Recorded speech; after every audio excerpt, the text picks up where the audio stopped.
Bem-vindo ao canal Escatológico.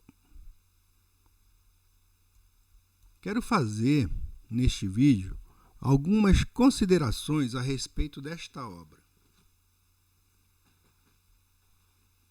Fé, Razão e História da Terra. Este livro foi escrito por Leonard Brand, está o nome dele aqui, certo? E ele, Leonard Brand, é professor, certo? Ele é professor de Biologia e Paleontologia e diretor do Departamento de Ciências Naturais e do programa de pós-graduação nessa mesma área na Universidade de Loma Linda, Califórnia, Estados Unidos. Ele é PhD pela Cornell University, a mesma universidade onde Wolfgang Smith, que escreveu aquele livro Ciência e Mito, e é um PhD em matemática que afirma que a Terra é imóvel, né? Então ele se formou no mesmo lugar, certo?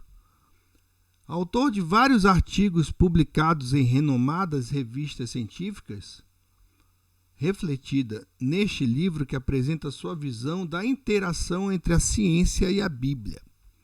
Verdadeira ciência, diga-se de passagem, viu? Basicamente, o modelo proposto pelo autor é de uma intervenção informada, evitando assim o uso do controvertido termo criação. É porque os cientistas, ou ditos cientistas do establishment, eles não aceitam esse termo criação, justamente por causa de seus pressupostos filosóficos, que nada tem a ver com ciência, mas tem tudo a ver com fé. Correto? Então ele evita também outros termos que têm sido utilizados por diversos autores, como aparecimento abrupto, mensagem biótica ou mesmo design inteligente, embora este último tenha constado no subtítulo de seu livro. De conformidade com a apresentação do livro feita por Kurt Wise, do Bryan College, Estados Unidos, a obra de Leonard Brand incorpora-se com destaque em uma espetacular explosão da literatura criacionista, que começou a tomar corpo nos últimos anos recentes, particularmente destacando o aspecto do design inteligente na natureza, e que pode ser visto e admitido atualmente no nível em que se encontra a ciência da bioquímica, por exemplo. Então, o tema do nosso vídeo é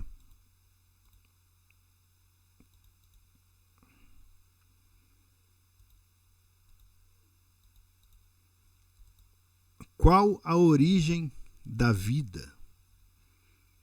Qual a origem da vida? Como a ciência deveria lidar com a origem da vida? Então, eu vou ler trechos do livro e vou comentando, certo? Quando não existem evidências seguras de eventos que ocorreram num passado distante, a ciência tem sérios obstáculos, mas ela pode explorar possíveis maneiras de ocorrência de processos hipotéticos e examinar sua plausibilidade. Na verdade, a explicação, certo, pessoal, quer dizer o seguinte, que a explicação para eventos distantes no tempo e que não se repetem, como a origem da vida, demandam ou exigem uma base filosófica ou religiosa que carece de comprovação científica.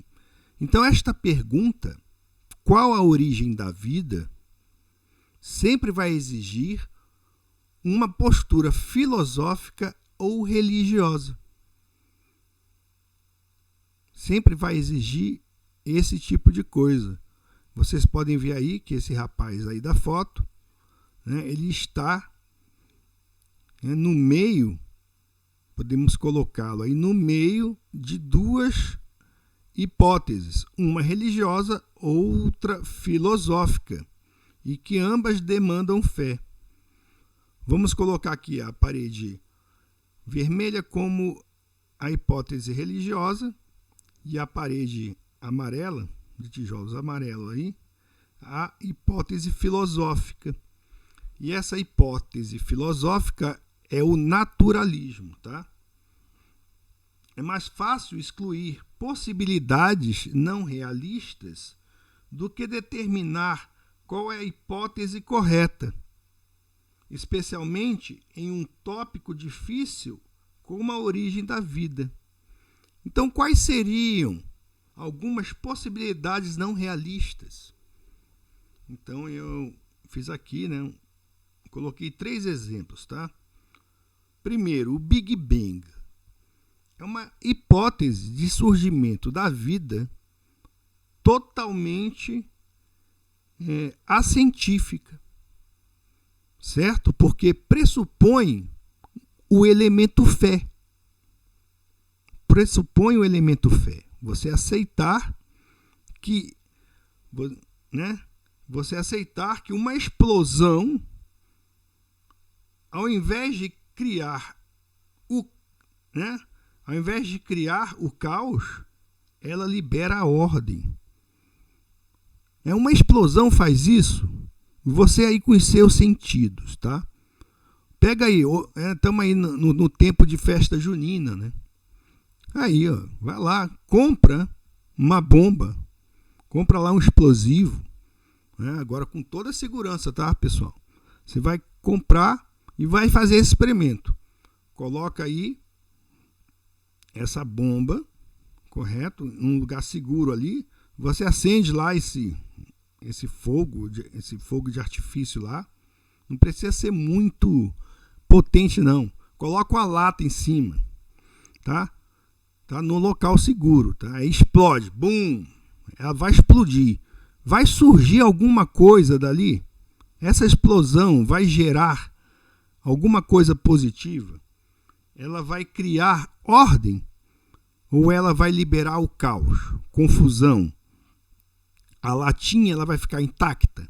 Ou a própria bomba daquilo ali vai originar o quê? Vai originar apenas barulho, gente.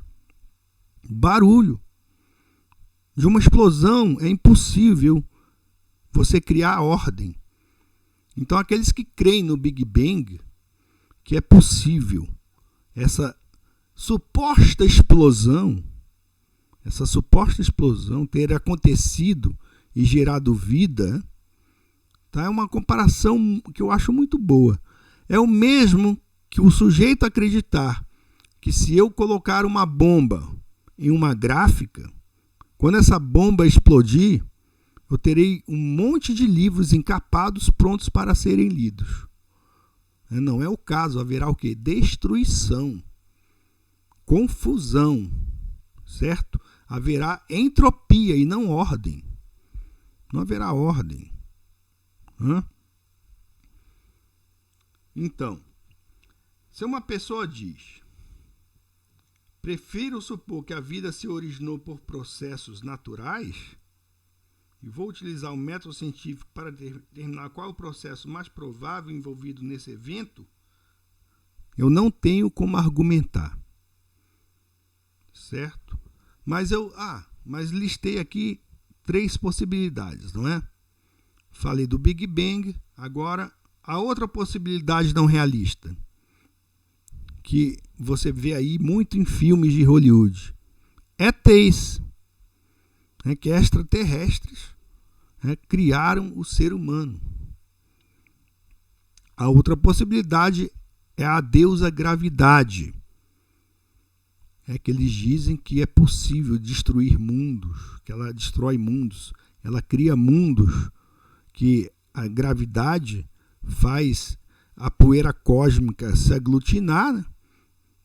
E depois de bilhões de anos a gente vai ter alguma coisa ali e que vai gerar vida. Então é outra impossibilidade científica que é usado para explicar a origem da vida. Então, se uma pessoa diz, prefiro supor que a vida se originou por processos naturais e vou utilizar um método científico para determinar qual é o processo mais provável envolvido nesse evento, não tenho como argumentar, ele diz. Na realidade, defenderei o direito de qualquer pessoa escolher essa abordagem, mesmo estando convencido de que seu esforço não será bem-sucedido. Então você pode aí fazer um experimento, tá? E tentar comprovar aí que os ETs criaram o ser humano, ou a deusa gravidade criou, né?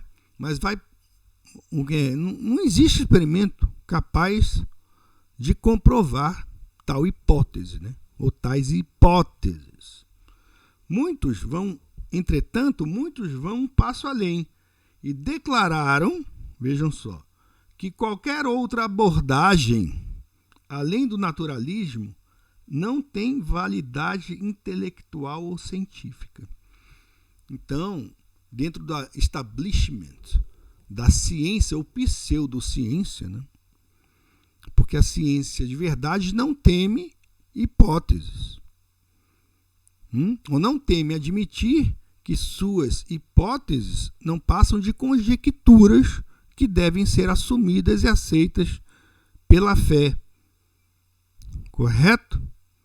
E isso a priori dos experimentos.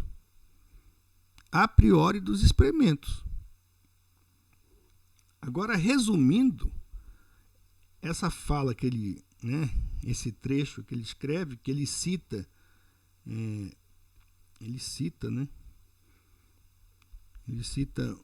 cientista, de Duve. Ele depois vai fazer a citação aqui que eu vou ler. Então aqui muitos vão um passo além e declararam que qualquer outra abordagem além do naturalismo não tem validade intelectual ou científica. Quer dizer, se eles podem acreditar, mediante o naturalismo, que tudo veio de uma explosão hipotética. Isso para eles, isso aí é ser inteligente, tá? Agora, se você admite uma outra hipótese de intervenção divina, por exemplo, na criação do mundo, você é burro.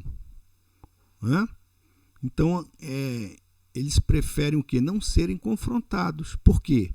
Porque são medrosos. Eles têm medo de admitir a verdade. É só isso. São medrosos. Então, resumindo, isso que ele falou aqui, o naturalismo, resumindo o naturalismo, este é uma predisposição filosófica ou uma preposição filosófica, a priori, que assume ou acredita na impossibilidade de intervenção divina ou ocorrência de milagres e aplicação desta mesma filosofia como elemento indissociável da ciência moderna para a explicação de fenômenos. Resumindo o naturalismo, este é uma predisposição filosófica ou uma preposição filosófica que assume ou aceita na impossibilidade de intervenção divina ou ocorrência de milagres e aplicação desta mesma filosofia. Então, assume ou acredita na impossibilidade de intervenção divina ou ocorrência de milagres e aplicação desta mesma filosofia como elemento indissociável da ciência moderna para a explicação de fenômenos. Tá? Isso aqui é uma notinha que eu escrevi aqui no pé da página, tá, pessoal? Eu vou ler de novo, eu acho que ficou meio truncado. Resumindo no naturalismo, este é uma predisposição filosófica, uma preposição filosófica que assume ou acredita na impossibilidade de intervenção divina, ocorrência de milagres e a aplicação desta mesma filosofia como elemento indissociável da ciência moderna para a explicação de fenômenos. Entenderam aí, não é? Então, de Duve, que ele cita, que é um cientista, declara: hoje em dia, geralmente, aceita-se que se a vida surgiu espontaneamente por processos naturais, um pressuposto necessário se desejarmos permanecer dentro da esfera científica, é um pressuposto. Isso é filosofia, tá, pessoal? Então ele diz, um pressuposto necessário se desejarmos permanecer dentro da esfera científica, ela deve ter surgido muito rapidamente. Certo? Então, de certa forma, ele está admitindo o que isso aqui? Ele está admitindo a explicação bíblica para o surgimento da vida. E disse Deus, vai e or, haja luz, houve luz, instantaneamente, pela palavra de Deus, mais rápido que uma explosão, ok? Mas a palavra, ela cria, ela gera alguma coisa, porque vem do ser, repleto de sabedoria, inteligência e eternidade. Correto? Então, temos que aprender a ler o que os caras estão falando. Aqui o cara está arregando, simplesmente, está jogando a toalha, meu amigo. Ela deve ter surgido muito rapidamente. Quando esse tipo de lógica é usada, alguns princípios adicionais devem ser trazidos à discussão. Quando a abiogênese é rebaixada a uma sorte miraculosa, a abiogênese é o processo que ensina que a vida veio, não se sabe como ela surgiu, certo? A biogênese. Não há uma explicação. A biogênese, surge a vida surgindo da não-vida. É isso mesmo. Quando a biogênese é rebaixada a uma sorte miraculosa, que diferença fundamental existe entre escolher crer na origem da vida por processos naturais, apesar da falta de evidência, e escolher crer na intervenção informada? Então, no caso aqui, na criação. É a ciência uma busca de mente aberta pela verdade ou um processo fechado que aceita somente certas respostas a despeito das evidências ou da falta delas? Ou da falta delas, Então ele diz aqui, ele pergunta, é a ciência uma busca de mente aberta pela verdade ou um processo fechado que aceita somente certas respostas a despeito das evidências ou da falta delas? Ambas as teorias são baseadas na fé em uma filosofia específica. Os defensores de ambas as visões têm razões para escolher sua filosofia. Então, eles têm razões para escolherem aí a parede vermelha ou a parede amarela. Esse rapaz aí está no meio. Ele está pensando qual a origem da vida.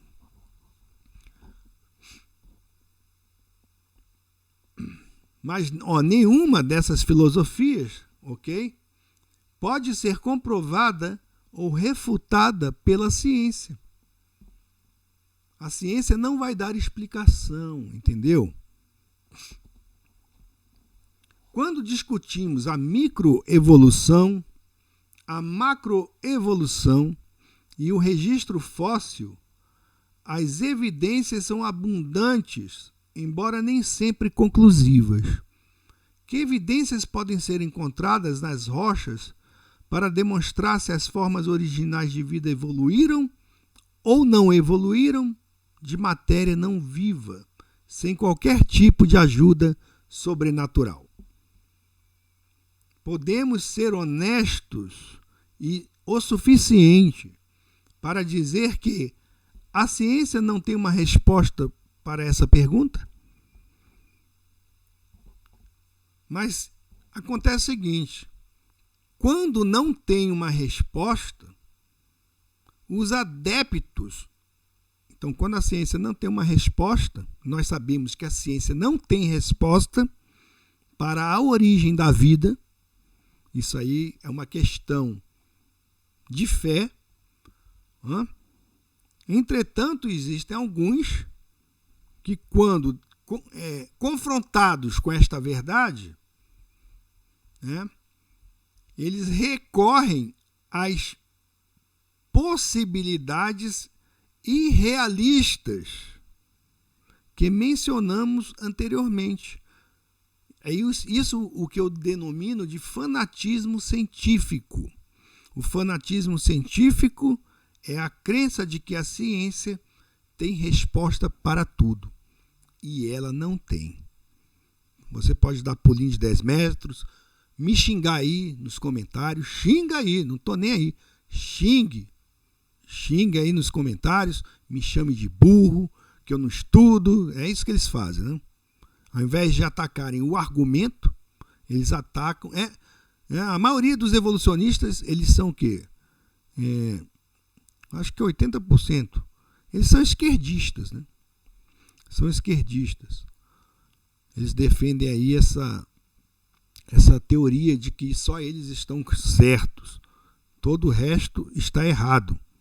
E que deve prevalecer, mesmo que pela força, garganta abaixo, as ideias sem propósito nenhum deles, né? As ideias despropositadas deles. Nenhum cientista observou a história do mundo. Quando consideramos as questões definitivas sobre as origens, é provável que qualquer que seja a resposta, ela terá aspectos que são difíceis de aceitar ou entender. Os cientistas se perguntam o que aconteceu de errado quando pesquisas de opinião pública indicam que a maioria das pessoas ainda crê em um Criador. Então os caras são totalmente frustrados, né? Eles acham que eles são muito inteligentes. Eu estudei tanto e eu descobri que Deus não existe. E eu quero levar este evangelho, entre aspas, né, para as outras pessoas. Eu quero convencê-las de que Deus não existe, que estamos aqui sem nenhum propósito e vamos morrer, tudo acaba. Então tem que convencê-las a aproveitar a vida da melhor maneira possível, beber até cair, fumar muita maconha, porque assim elas serão felizes. Então é desse jeito, né? Os caras são desse jeito. É impressionante, é impressionante. Então eles ficam com raiva, porque a maioria das pessoas creem que existe um Criador. Dá pulinho de 10 metros aí, dá pulinho, sobe lá em cima. Aqui tem uma torre de televisão gigante, ó, onde eu moro. Sobe lá no topo e pula de cabeças em paraquedas, filho. Tá bom? Escala o Everest. Certo? Morre sem ar lá, ok?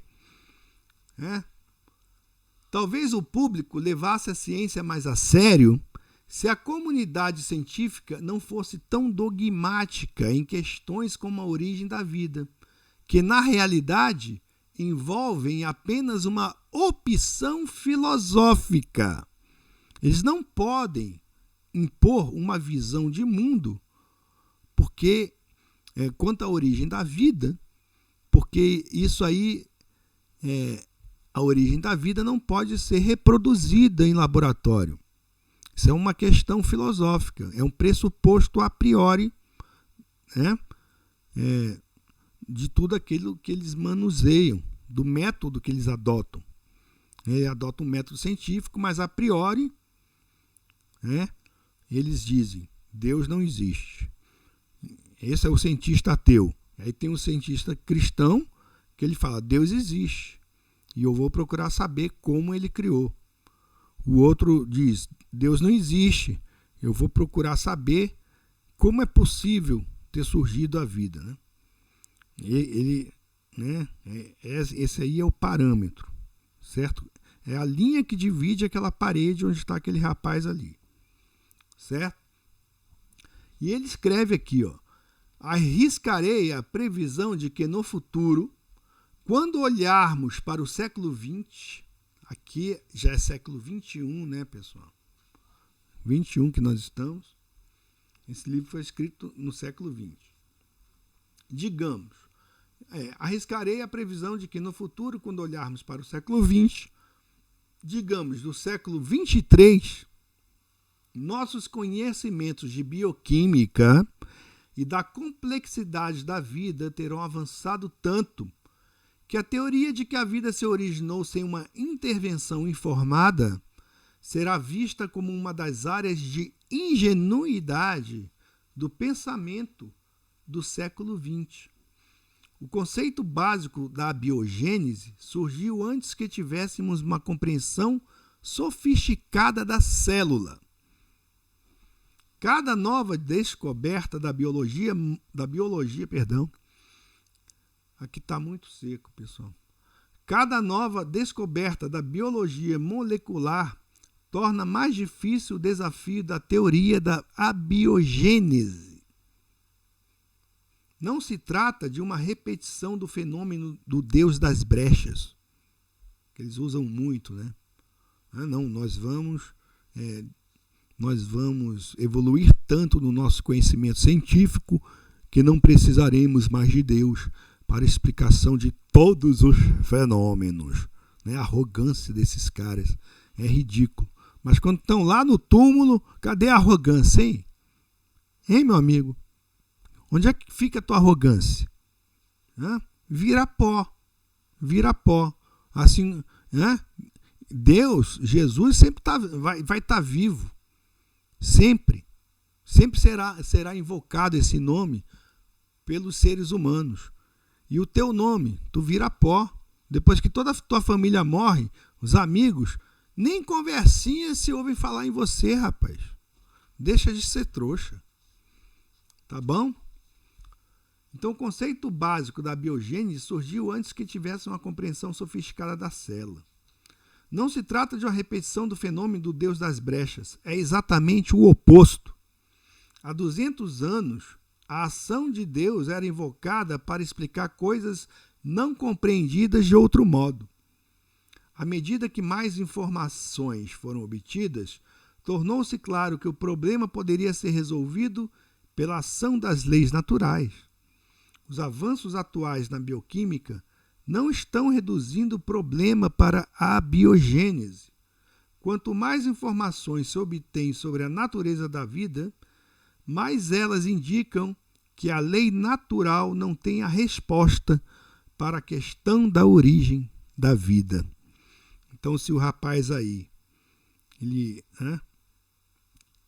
for dar resposta a essa questão, qual a origem da vida, mediante a crença no cientificismo e naturalismo, ele vai ficar frustrado, tá?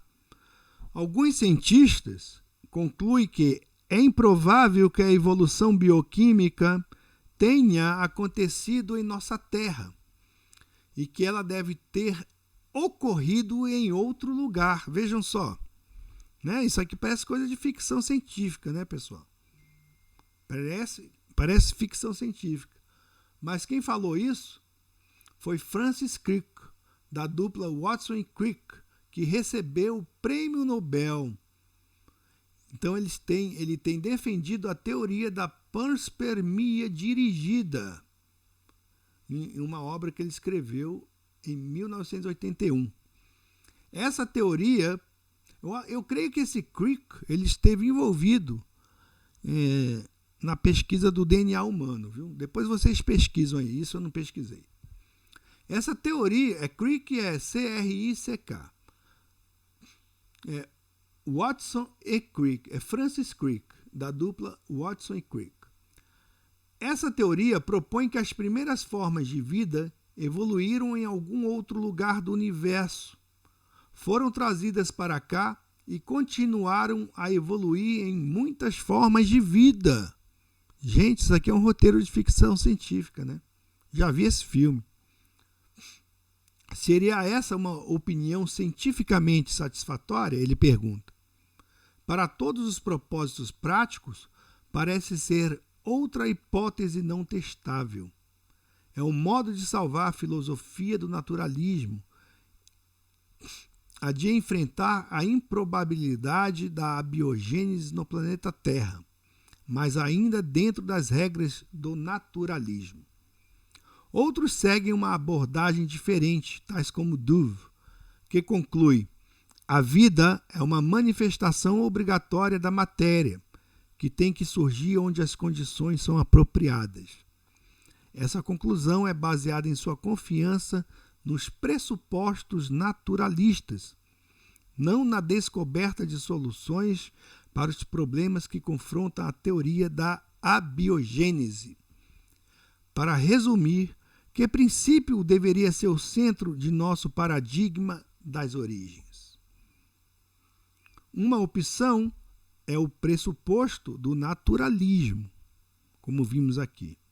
Se aceitarmos esse paradigma, ele exige a crença na evolução bioquímica. Precisamos crer que o acaso teve um importantíssimo papel, pelo menos nos estágios iniciais da origem da vida. A outra opção, a intervenção informada, dá mais crédito à causa e efeito, porque todo fenômeno que existe, pessoal, todo fenômeno que existe, ele decorre necessariamente de causa e efeito. Correto? Ou estou errado? Então, a opção da intervenção informada dá mais crédito à causa e efeito. Se aceitarmos esse conceito e fizermos dele nosso princípio guia, o acaso não teria um papel central no processo da causalidade. No paradigma da intervenção informada, se virmos informação complexa em sistemas biológicos, reconheceremos a probabilidade que alguém em algum lugar inventou essa informação e soube como colocá-la nos organismos vivos.